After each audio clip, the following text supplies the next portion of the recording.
हज़रत बिलाल हबशी एक जलीलुल कदर सहाबी और रसूलुल्लाह सल्लल्लाहु अलैहि वसल्लम के खादमे खास थे। आप हबशा के रहने वाले थे, इसीलिए आपको बिलाल हबशी भी कहा जाता है। रसूलुल्लाह सल्लल्लाहु अलैहि वसल्लम के ऐलान नबूवत के आगाज़ में आप उमैया बिन हलफ के ग़ुलाम थे। जैसे ही कलमा हक आपने सुना और इस्लाम की दावत से आप रोशनास हुए, आपने फ़ौरन ही इस पर लब्बैक कहा और अल्लाह ताला की तौहीद का इकरार कर लिया।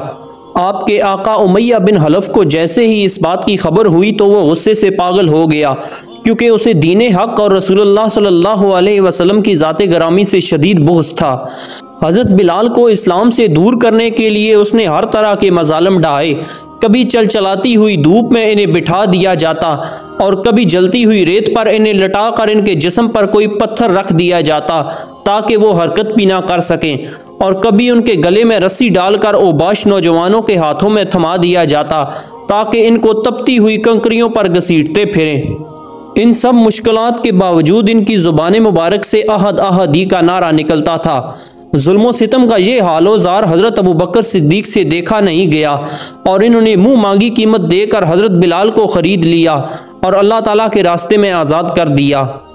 बारगाह नबवी सल्लल्लाहु अलैहि वसल्लम में आपको वो मकाम मिला जिससे बड़े बड़े सहाबी कासिर थे। हज़रत उमर फ़ारूक रदी अल्लाह ताला अन्हु जैसे जलीलुल कदर सहाबी आपको आका कहकर पुकारा करते थे। आपने फरमाया, हमारे एक आका यानी अबू बकर सिद्दीक ने हमारे एक और आका यानी हज़रत बिलाल को आज़ाद किया। हज़रत बिलाल हबशी आज़ादी के बाद अपने मुल्क हबशा वापस होने के बजाय मक्का मुकरमा ही में ठहर गए और रसूलुल्लाह सल्लल्लाहु अलैहि वसल्लम के खादमे खसूसी बन गए। नबी करीम सल्लल्लाहु अलैहि वसल्लम ने उम्महातुल मोमिनीन के घरों की ज़रूरियात के सिलसिले में साजो सामान की फराहमी का मामला इन्हीं के सपुर्द कर दिया, जिसे वो बड़ी खुशी और खुशदिली के साथ अंजाम दिया करते थे। हज़रत बिलाल के मकाम व मर्तबा का अंदाज़ा इस वाक़या से किया जा सकता है कि आप सल्लल्लाहु अलैहि वसल्लम ने सफ़रे मेराज से वापसी पर हज़रत बिलाल से फरमाया कि मैंने जन्नत में अपने आगे तुम्हारे कदमों की आवाज़ सुनी है, तुम कौन सा ऐसा अमल करते हो? तो हज़रत बिलाल ने फरमाया कि कुछ ख़ास नहीं, मैं वही अमल करता हूँ जिनका अल्लाह ताला ने हुक्म दिया है और आपने हदायत फरमाई है। अलबत्ता आप ही की हदायत पर मैं हमेशा बावुज़ू रहने की कोशिश करता हूँ और वज़ू करके हमेशा 2 रकत नमाज भी पढ़ लेता हूँ। यूँ तो हज़रत बिलाल की बहुत सी खुसूसियात हैं, लेकिन आपकी इम्तियाज़ी खुसूसियत ये थी कि आपको मुअज़्ज़िन रसूल सल्लल्लाहु अलैहि वसल्लम होने का एजाज़ हासिल था। आप सल्लल्लाहु अलैहि वसल्लम की मक्का मुकरमा से मदीना मुनव्वरा हिजरत के बाद जब नमाज के लिए बुलाने के तरीके पर मशवरा किया गया तो हज़रत अब्दुल्ला बिन ज़ैद का ख्वाब सुनकर रसूलुल्लाह सल्लल्लाहु अलैहि वसल्लम ने कहा, ये अल्लाह ताला की तरफ से है, और इसी तरीके को पसंद करते हुए हज़रत बिलाल को अजान देने का हुक्म दिया। चनाचे हज़रत बिलाल ने मस्जिद नबवी के एक बुलंद मुकाम पर तारीख़ इस्लाम की सबसे पहली अजान दी। सुबह के सन्नाटे में जब हज़रत बिलाल अजान दे रहे थे तो आप मदीना मुनव्वरा की फ़िज़ाओं को भी मस्त व मखमूर कर रहे थे। अजान की आवाज़ सुनकर सहाबाए कराम के दिलों में तो हलचल मची हुई थी।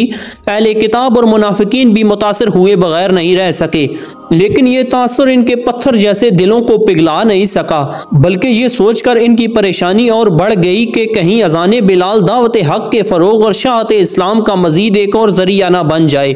इनका ये अंदेशा गलत भी नहीं था, क्योंकि बहुत से लोग अजान की आवाज़ सुनकर इस्लाम में दाखिल हुए बगैर ना रह सके। हज़रत बिलाल ने जब पहली मरतबा अजान का आगाज़ किया तो ठीक इसी वक्त हज़रत उमर भी अजान ही का ख्वाब देख रहे थे। अजान बिलाल सुनकर हज़रत उमर बेदार होकर चौंक पड़े और ये जानकर इनकी हैरत व मसरत की कोई हद ही नहीं रही कि अजान के जो कलिमात इन्हें ख्वाब में सिखाए जा रहे थे, बिल्कुल वही कलिमात मस्जिद नबवी में हज़रत बिलाल दोहरा रहे थे। हज़रत उमर बिस्तर से उठकर अपनी ओढ़ी हुई चादर समेत इस मकाम पर पहुंच गए जहां हज़रत बिलाल रसूलुल्लाह सल्लल्लाहु अलैहि वसल्लम की मौजूदगी में नमाज फजर के लिए पहली मरतबा अजान दे रहे थे। जैसे ही अजान ख़त्म हुई तो हज़रत उमर ने अर्ज़ किया, या रसूलल्लाह, अभी कुछ देर कबल बिल्कुल यही कलमात ख्वाब में मुझे बताए गए हैं। इस तरह एक सहाबी के ख्वाब की तस्दीक दूसरे सहाबी के ज़रिए हो गई, जिसकी इतला पाकर रसूलुल्लाह सल्लल्लाहु अलैहि वसल्लम ने इरशाद फरमाया, सारी हम्दो सना उस अल्लाह ताला के लिए है जिसने अपने 2 बंदों के ज़रिए अजान का इंतज़ाम कर दिया। और ये हज़रत बिलाल की पहली अजान थी। इसी तरह नबी करीम सल्लल्लाहु अलैहि वसल्लम 8 हिजरी में सहाबाए कराम का लश्कर अपने साथ लेकर अचानक मक्का मुकरमा पहुँच गए और किसी खून रेजी और कत्ल गारत के बगैर मक्का फतह कर लिया। फतह मक्का की कार्रवाई से फारग होने के बाद नमाज का वक्त होते ही आप सल्लल्लाहु अलैहि वसल्लम ने हज़रत बिलाल को तलब फरमाया।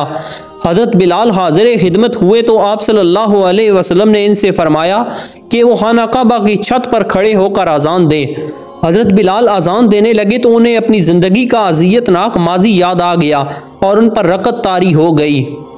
इस मौका पर आप सल्लल्लाहु अलैहि वसल्लम के तासुर का भी अजीबो गरीब हाल था।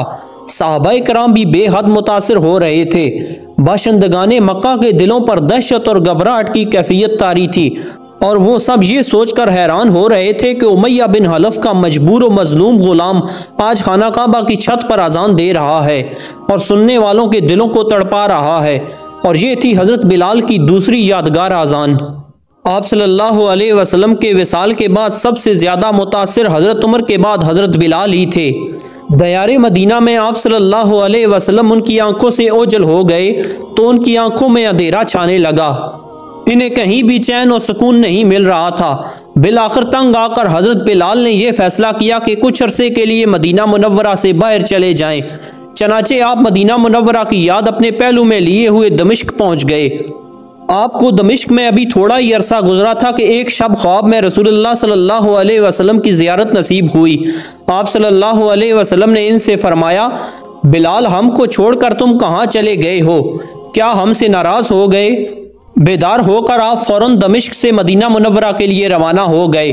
जब मदीना मुनव्वरा के लोगों को हज़रत बिलाल की वापसी का हाल मालूम हुआ तो सब ने बड़े खलूस व मोहब्बत के साथ इनका इस्तकबाल किया और लोगों के दिलों में ख्याल पैदा हुआ कि आप सल्लल्लाहु अलैहि वसल्लम की हयाते तैयबा में हज़रत बिलाल जिस तरह हर नमाज के लिए अजान दिया करते थे इसी तरह फिर अजान का सिलसिला शुरू कर देंगे। लेकिन हज़रत बिलाल ने अजान देना छोड़ दी। लोगों ने अजान के लिए यादानी करवाई तो आपने माजरत कर ली। लोग हज़रत इमाम हसन और हज़रत इमाम हुसैन अलैहिस्सलाम के पास चले गए और इनसे दरख्वास्त की कि बिलाल को अजान देने पर आमादा करें।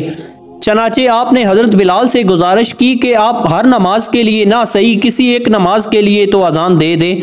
आप सल्लल्लाहु अलैहि वसल्लम के लाडले नवासों की पुरखलूस दरख्वास्त हज़रत बिलाल रद्द नहीं कर सकते थे और नमाज का वक्त आया तो मस्जिद नबवी के सामने खड़े होकर अजान देने लगे। अजान का आगाज़ होते ही मदीना के सारे लोग बाहर निकल आए। यूं महसूस हो रहा था कि हज़रत बिलाल अजान नहीं दे रहे हैं बल्कि हिजरो फराक की दास्तान बयान कर रहे हैं। जब अशहदु अन्ना मुहम्मद रसूलुल्लाह कहना चाहा तो निगाहें आप सल्लल्लाहु अलैहि वसल्लम को तलाश करने लगीं। जब आप सल्लल्लाहु अलैहि वसल्लम नजर नहीं आए तो हज़रत बिलाल बेकरार होकर नीचे गिर पड़े। गिरते ही आप बेहोश हो गए। बड़ी मुश्किल के साथ इन्हें होश में लाया गया और ये हज़रत बिलाल की तीसरी यादगार अजान थी। नाजरीन, अगर आपको हमारी ये वीडियो पसंद आई हो तो वीडियो को लाइक और चैनल को सब्सक्राइब ज़रूर से कर देना। अपना बहुत सारा ख्याल रखिएगा, साथ हमारे इस चैनल का भी। अल्लाह हाफिज़।